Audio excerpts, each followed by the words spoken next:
Hello and welcome to my channel.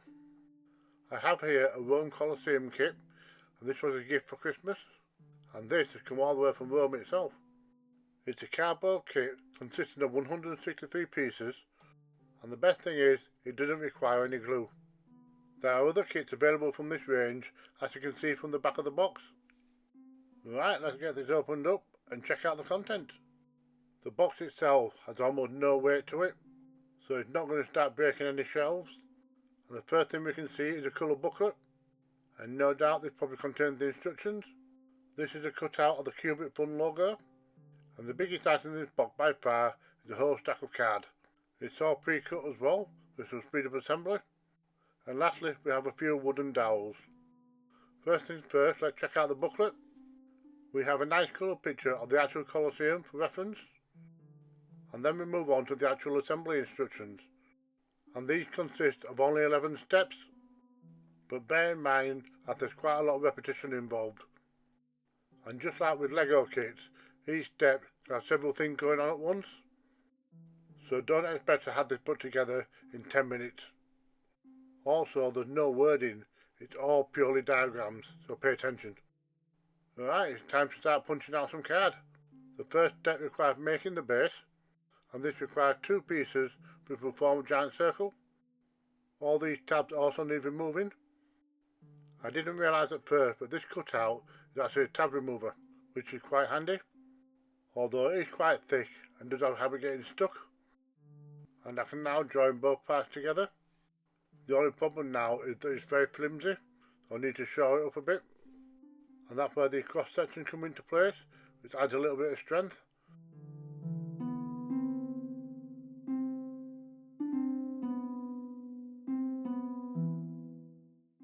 Next we add on some of the ruins for the centre section, and everything slots into place via tabs. These strips have also been creased, which allow them to curve. You can see that more clearly on the outer strip.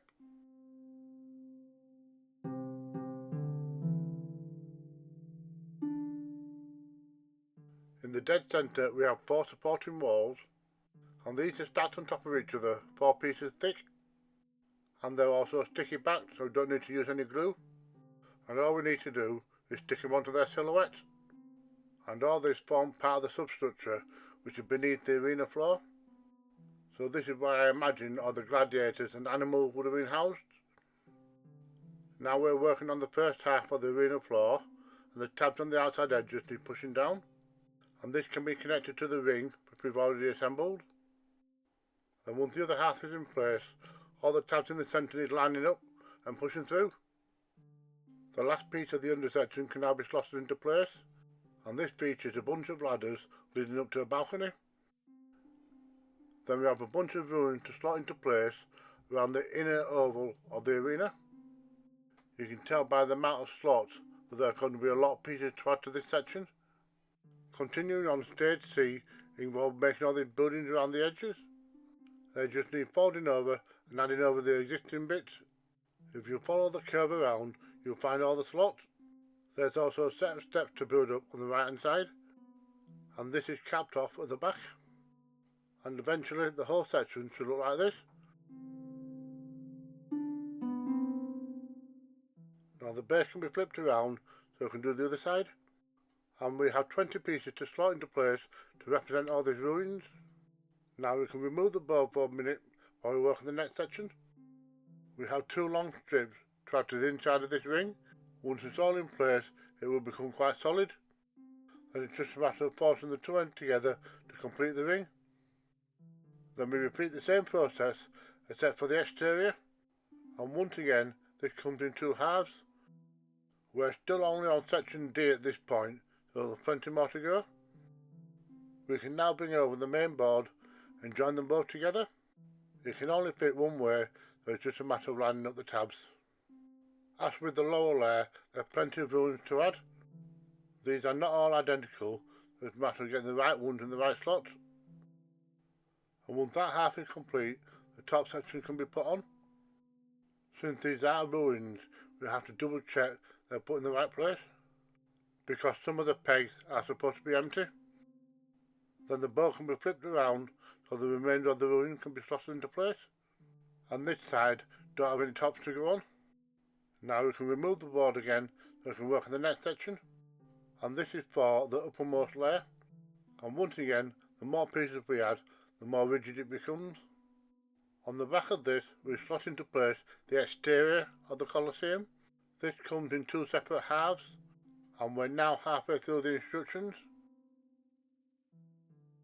Once this is assembled, we can bring out the main board again, and this newly assembled piece can only fit on the back half. I also slotted into place this end cap. There's a slightly different one for the other side. It does help if you've got skinny fingers to do this. The outer wall has another wall to wrap around it, and this basically doubles the thickness.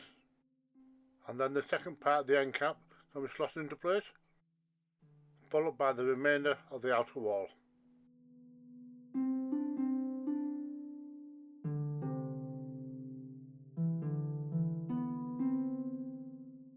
In this kit there's a pack containing what looks like 20 wooden toothpicks. Those are slotted into the grooves on the outer wall. For the time being they're held in with friction alone, but those are secured in place with some sticky strips. There are 6 in total and they wrap around the outside. They're hard to see from this angle, so you'll have to look out for them on the finished shot.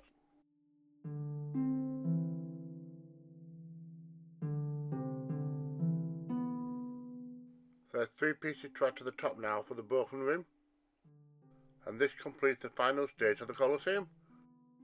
There's only the cherry left to add on top, and that's the nameplate. There's a place ready for it at the front. Just peel off the back and stick it on, and I must say that was quite a fun build. I found absolutely no problem with the instructions at all. They were very easy to follow and everything fit perfectly. So that's a big thumbs up from me for Cubic Fun.